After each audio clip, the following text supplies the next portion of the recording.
Por que existe todo esse alvoroço em torno do déficit fiscal? Sendo que quem estuda mercado sabe que todo governo, seja quem for, vive de crédito.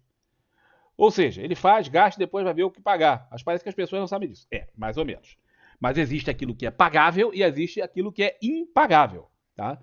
Quando você tem um déficit público que ele é pagável, né? Ou seja, está dentro daquele negócio. Porque, por exemplo, eu posso ter um salário, vamos dizer que você tem um salário aí, 20 mil reais, um puta salário, ganha bem. E o cara vive ali no limite, né? Ele ganha 20, ele gasta 20. Ele é 20, 20. Então, um certo mês, o cara entra no cheque especial. Pá, daqui a pouco o cara tá enrolado, porque ele ganha 20 e ele se enrolou e agora ele tem uma dívida ali de 10 que ele tem que ir pagando. Mas como ele ganha 20, ele consegue ir pagando aqueles 10, ele diminui uma coisinha aqui, diminui uma coisinha ali, e ele vai administrando aquela dívida. Pelo menos vai pagando os juros, de forma que a dívida não descontrole. Outro ponto é o cara ganha 20 e ele gastava 20. Daqui a pouco teve um problema de saúde na família violento, o cara teve que internar no CTI lá alguém, ou ele perde o emprego, e agora o cara ganha 20, mas a dívida dele é 50 ou 60. Pô, os juros, só de juros, come metade ou 2/3 do salário do cara. Pronto, agora o troço ficou impagável, agora o cara não consegue pagar. Ele não consegue nem pagar os juros. Ou seja, a dívida continua cada vez crescendo mais. E esse momento, quando isso acontece, pronto, agora as agências de rating vão olhar e vão falar assim: não dá mais para botar um rate bom porque esse cara está enrolado. Esse cara é capaz de não conseguir pagar essa dívida mais para frente. Porque existe uma forma, né? Existe um cálculo que você faz. Bom, eu consigo pelo menos pagar os juros e o principal eu vou tentar amortizar quando der. Se eu não consigo nem pagar os juros, pronto, aí você está enrolado. Agora, meu irmão, agora você se enforcou. E é esse o ponto. Esse é o ponto que muitos países estão. E o Estado de Minas, pelo jeito, chegou lá. Não tenho aí informações precisas, porque não fiz um estudo da dívida do Estado de Minas, mas são as informações que vêm pela mídia que a situação está enrolada. Mesma coisa, por exemplo, em vários outros países. Você pega, por exemplo, o Brasil.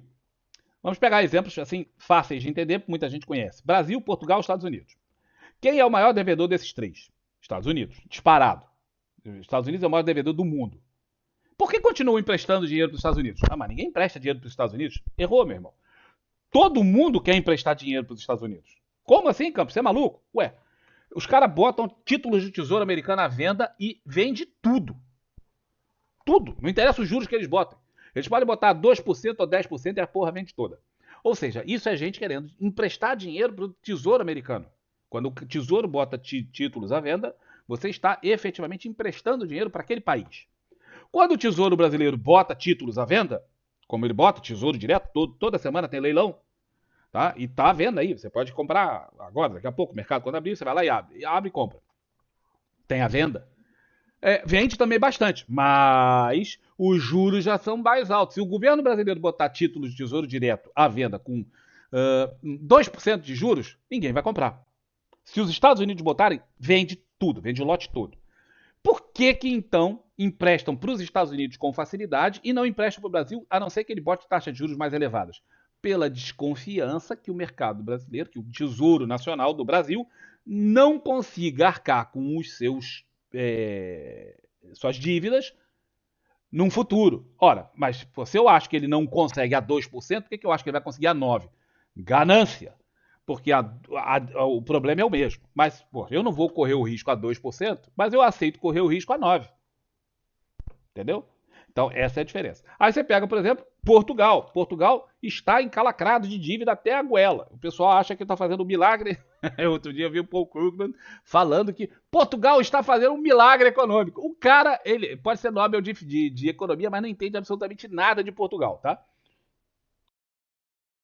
Portugal não tem milagre econômico absolutamente nenhum. Foi fácil, é fácil fazer um milagre econômico quando você não dá aumento para os caras 10 anos, sucateia a educação, sucateia todo o sistema de saúde, sucateia uma porrada de outras coisas, não investe em nada, óbvio, sobra dinheiro e estamos tendo um milagre econômico. Sensacional, sensacional isso. Ou seja, o país está mal. Toda vez que o Banco Central Europeu ameaça, existe um mecanismo que o Banco Central Europeu está fazendo com vários países, não só com Portugal, com vários países que estão enrolados com as suas dívidas, em que quem está principalmente comprando a dívida, quando há uma emissão de dívida, como eu acabei de falar dos outros, é o mercado que compra. Se o mercado não absorve, o Banco Central Europeu vai lá e compra o excedente, para evitar que os juros disparem. Isso está acontecendo há pouquinho tempo. Tem só mais ou menos 13 anos. Merreca. E eles estão fazendo isso. Toda vez que o Banco Central ameaça não fazer, dispara o título da dívida externa, o título da dívida pública portuguesa emitida para o exterior. Dispara, alucina. Por quê? Porque as pessoas não são burras. Tá? Podem jogar para a plateia, como estão jogando aí agora com o milagre econômico português, só quem não, só quem não conhece é que sabe disso. Mas na verdade não tem milagre econômico nenhum. Tá? É muito fácil enganar os trouxas.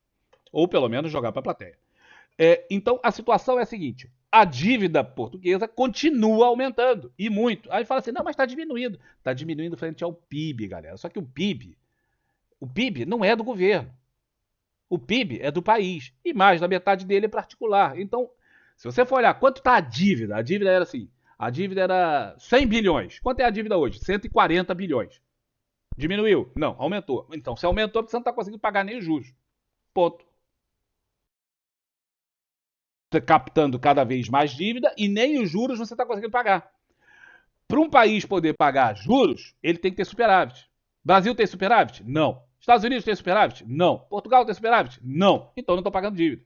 Como é que o cara vai pagar dívida se ele não tem superávit? Superávit. Eu coleto X de 1.000 de imposto e tenho 1.000 de gasto. Quanto é que sobra? Zero. Como é que eu vou pagar os juros? Não tenho como. O que eu faço? Pego dinheiro emprestado para pagar juros. É assim que os caras estão vivendo. É igual você ter um cartão de crédito, rodar um outro cartão de crédito. Você vai girando, pega um dinheiro num cartão de crédito, paga outro cartão de crédito, paga outro cartão de crédito. Vai dar tudo muito bonitinho até uma hora que vai dar uma zebra. Quando der uma zebra, você está encalacrado até o pescoço. Exatamente assim que esses países todos estão vivendo. Explicação longa para um assunto muitíssimo importante, numa pergunta singela do Daniel, mas esse assunto ele é mesmo muito, muito, muito importante.